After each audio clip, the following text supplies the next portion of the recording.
When the octopus spirit manifests in a person's mind, that person will find it difficult to be spiritually strong because of attacks from the water on their spiritual growth, i.e., prayer, worship, and Bible study.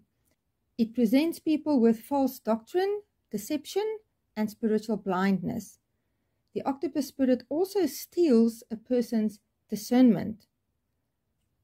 Octopus spirits have tentacles and stick into brains or cover heads. Now remember, this is not physical, it's in the spiritual realm. A spirit either goes onto a person, it latches onto a person, or it goes inside of a person, and that is where it is tormenting you from.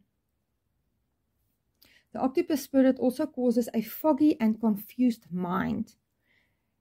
It is often sent by witches through witchcraft and manifests through uncommon headaches, migraines, blocked dreams, and mental confusion.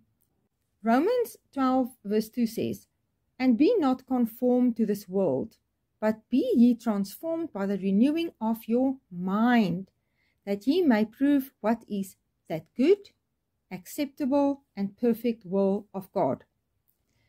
People who do not go through the process of renewing of the mind after giving their life to Jesus will fall prey to the spirit if the spirit did not already come in from before they gave their life to Jesus, from their previous, before Christ life when they were still living in the world.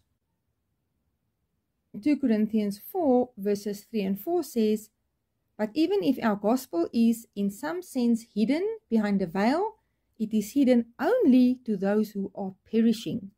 Among them the God of this world, Satan, has blinded the minds of the unbelieving to prevent them from seeing the light of the gospel of the glory of Christ, who is the image of God."